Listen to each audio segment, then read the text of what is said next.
નમસ્કાર વિદ્યાર્થી મિત્રો, હું છું આર એમ પટેલ અને તમે જોઈ રહ્યા છો ક્લેવર એકેડેમી યુટ્યુબ ચેનલ। તો આજના વિડીયોની અંદર આજે આપણે જોવાના છીએ ધોરણ 11 વિષય બીએ મોસ્ટ આઈએમપી પ્રશ્નો 22 અને 2024ના રોજ એકમ કસોટીમાં જો તમારે પ્રશ્નો પૂછાવાના છે એના મોસ્ટ આઈએમપી વિડીયોની અંદર બતાવો છો। જોઈ લો વિદ્યાર્થી મિત્રો, આજ પૂછાશે તમને અહીંયા પ્રથમ પરીક્ષા હોય આ બધા પ્રશ્નો પ્રથમ પરીક્ષામાં, સેકન્ડ પરીક્ષામાં બધામાં આ પ્રશ્નો કામમાં લાગવાના છે અને એકમ કસોટીમાં તો ખૂબ જ કામમાં લાગવાના છે। તો વિડીયોને એન્ડ સુધી જોતા રહેજો। ચલો વિદ્યાર્થી મિત્રો, તમારો ટાઈમ વેસ્ટ ન કરતા વિડીયોની શરૂઆત કરીએ।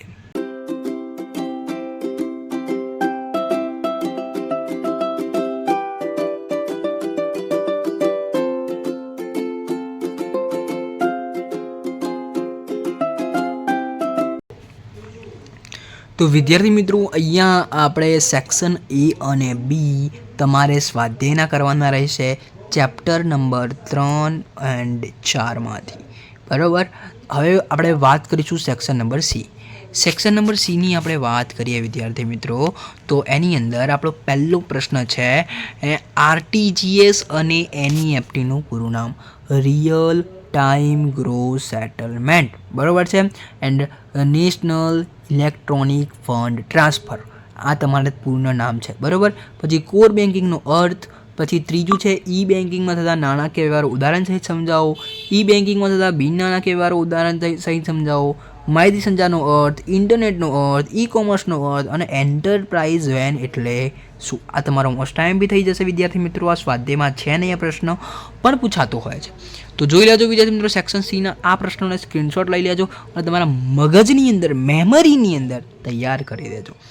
વાત કરીએ વિદ્યાર્થી મિત્રો સેક્શન નંબર ડીની, તો સેક્શન નંબર ડીની આપણે વાત કરી લઈએ તો પહેલો છે ખાતેદાર જે તે બેંકની શાખાનો નહીં પરંતુ બેંકનો ખાતેદાર છે। વિધાન સમજાવો, આ very very very most IMP છે, બરાબર છે। અને આ જે ત્રણ છે ટૂંક નોંધ, એમ બેન્કિંગ, આરટીજીએસ અને એનઈએફટી, આ ત્રણ જે તમારી short note very most IMP થઈ જશે, બરાબર છે। હવે વાત કરીએ માહિતી સંચારની પ્રક્રિયાના સોપાનો સમજાવો। આ જે પીડીએફની અંદર જે પ્રશ્નો છે એ મોસ્ટ આઈએમપી જ લીધેલા છે, કોઈ આની અંદર ફાલતુ પ્રશ્ન છે નહીં। કમ્પ્યુટર નેટવર્કના મુખ્ય 4 પ્રકાર સમજાવો। ઈ કોમર્સના ફાયદા, ઈ કોમર્સ સેવાના કાર્યક્ષેત્રમાં બિઝનેસ ટુ કસ્ટમર અને બિઝનેસ ટુ બિઝનેસ સમજાવો, ઓકે। તો અહીંયા જોઈ લેજો વિદ્યાર્થી મિત્રો, સેક્શન નંબર ડીના આ પ્રશ્ન છે।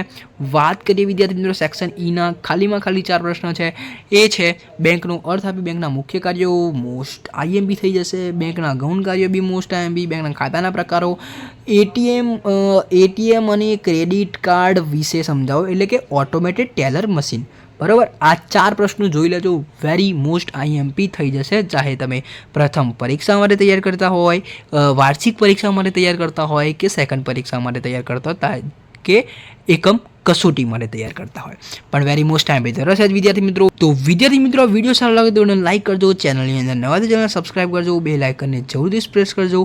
મળીશું નેક્સ્ટ વિડીયોમાં, ત્યાં સુધી good bye, take care, all the best.